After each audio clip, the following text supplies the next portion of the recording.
Hi, this is Alex from Groovy Entertainment. Today we got another book on tape to play for you. Today's book is Super Elf 1988. So let's get started.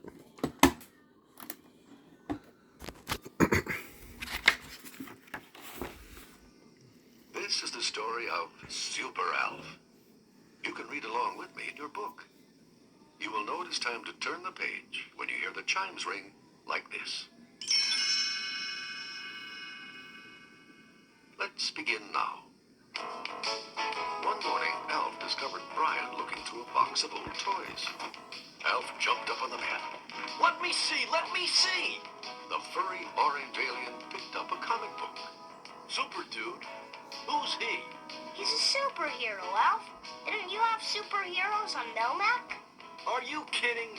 We had the greatest. He could smell a peanut butter cookie in a sardine factory. After they looked at the comic book together, Alf had an idea. Hey, Brian, let's play Super Dude.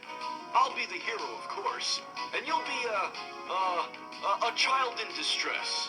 Brian headed for the door. This is gonna be fun. But remember, Alf, we have to stay in the backyard. Outside, Brian ran to a fence covered with ivy. He loosely wrapped some vines around his wrists. Help me, Super Dude! I'm being attacked by a vine creature. Alf leaped off the porch. Yo, defenseless citizen! I'll save you! Alf, look out for my bike! Where? Yikes! Alf tripped and tumbled to the ground.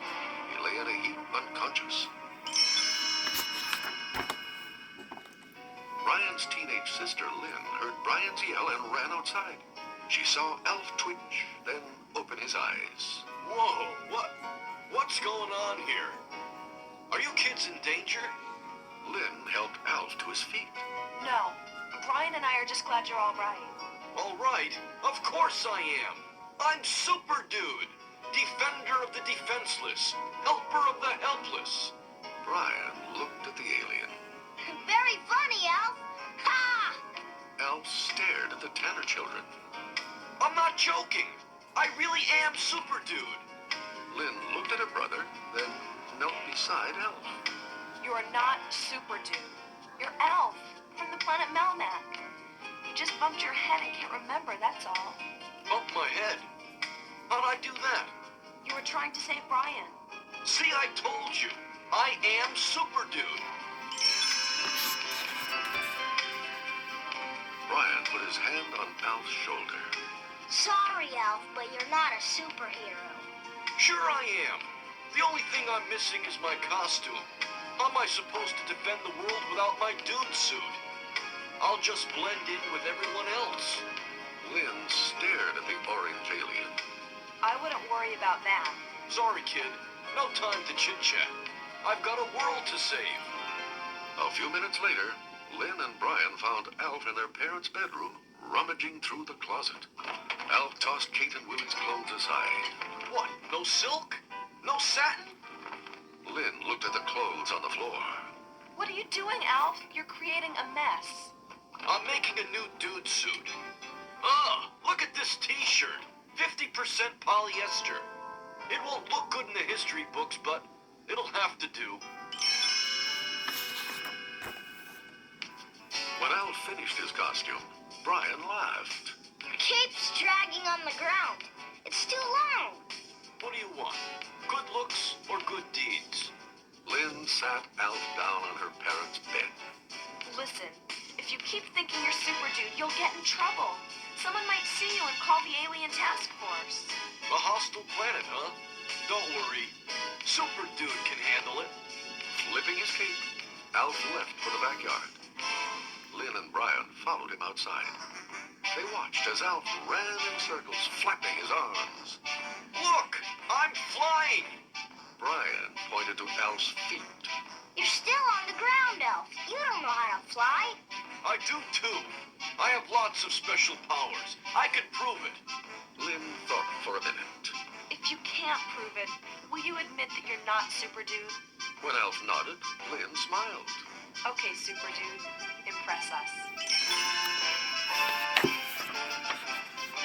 Alf looked around, then scrunched his nose and squinted. I shall see through a wall. He pointed next door. There's a creature wearing a blue dress in that house. Lynn caught a glimpse of someone pulling down the window shade. That's Mrs. Achmonic. You saw her through the window. Hey, it's part of the wall, isn't it? Brian shook his head. Come on, Alf. That doesn't prove anything. I'll show you. I'm going out amongst your people to save a few lives. Alf marched toward the side gate. As he was about to unlatch it, Lynn tried to stop him. You can't leave. What if someone sees you? Alf paused, then pointed. What's that behind you? As Lynn and Brian turned around, Alf dashed out the gate. Alf raced down the street to a gas station, where he saw a woman pounding on a soda pop machine. Oh no! Some crazy person is beating up that defenseless machine. Stop, ruthless scoundrel! Alf stood on a wall behind her, ready to pounce. Just as the woman turned around, Lynn and Brian ran up and pulled Alf out of sight. Lynn strode up to the puzzled woman. Excuse me. Do you need help? The woman explained that she had lost her money in the vending machine, and Lynn offered to give her some change. The woman thanked her, but couldn't resist giving the machine one last kick. Suddenly, it rumbled, and cans of soda began shooting out, scaring everyone off. In the confusion, Alf slipped away. No need for Super Dude here. That machine can take care of itself. A few blocks away, Alf spotted a trash collector loading garbage into his truck. Hey, that guy's stealing someone's stuff. Alf charged the worker. Hands off, you scurvy dog! When the man looked up, his eyes opened wide. He stepped backwards, then jumped in his truck and sped away. Alf ran up to the overturned cans and propped his foot on a broken flower pot. Victory! No one is a match for Super Dude. A moment later, Lynn and Brian caught up with Alf and asked him what had happened. He held up a bent picture frame and a deflated inner tube. I just prevented a robbery. People work long and hard to buy quality stuff like this. Brian tried to explain. He was a trash collector, Alf. He gets paid to pick up people's stuff. Paid to steal? What a wacky planet. You need all the help you can get. Super Dude showed up just in time. Lynn took Alf by the arm. Brian and I are going to take you home now, Alf. You don't seem to remember how dangerous it is for you to be out in public. Ah! I laugh at danger, scoff at trouble, burp at... We get the idea, Alf. Brian turned toward home. As he and Lynn led Alf down the sidewalk, they tried to make sure that no one saw them. Suddenly, Alf pointed to some children in a field. Yo, what's going on over there? Brian looked across the street. They're just playing baseball. Maybe they won't notice us if we're careful. Alf watched the children toss the ball around. Oh no! It's the egg of a rare Jaffy bird. I'll save him from those brutes. Alf struggled as Brian and Lynn held him tightly. Let me go! I have to rescue the little tyke. Seconds later, a fly ball was hit in their direction, landing just a few feet away.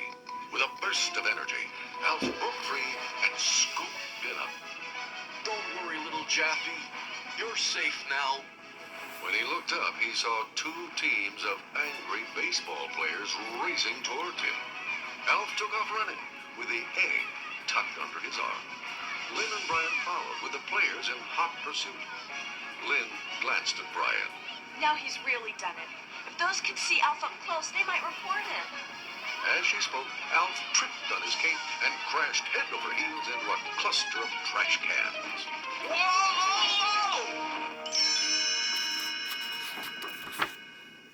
When Lynn, Brian, and the players arrived, Alf was sitting on the ground, staring at the ball in his hands.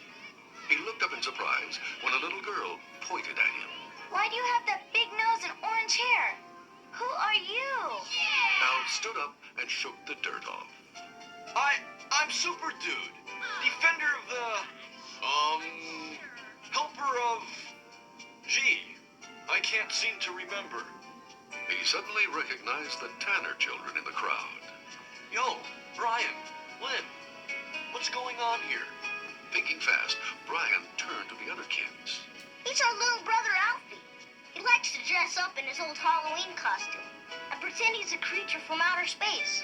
Alf looked up in indignation. Halloween costume? One of the older boys laughed. You're gonna need a lot better costume than that to fool us, Alfie. But what about the t-shirt and cape? The little girl stood with her hands on her hips, still holding a baseball mitt in one hand. Brian put his arm around Alf. That's his outfit from the year before. The boy held his glove out. While you go trick-or-treating, we'd like to play some baseball. Can we have our ball back, please? Lynn took the ball from Alf and handed it to the boy. He just got carried away with his imagination. You'll never do it again, will you, Alf?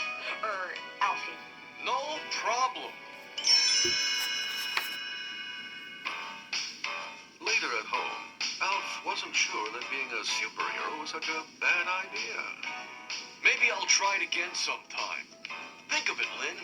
I've already got the suit, and your planet could sure use the help. You know what they say, justice shall never rest. What if we give Justice a donut? Think you can buy me off with food? I suppose I can't defend justice on an empty stomach. Make it jelly. That was the end of the story. If you'd like to hear it again, just turn the tape over. So that was Super Alf for 1988. So if you like, subscribe, share, and comment, and have a groovy day. Our next book will be Clifford Get a Job.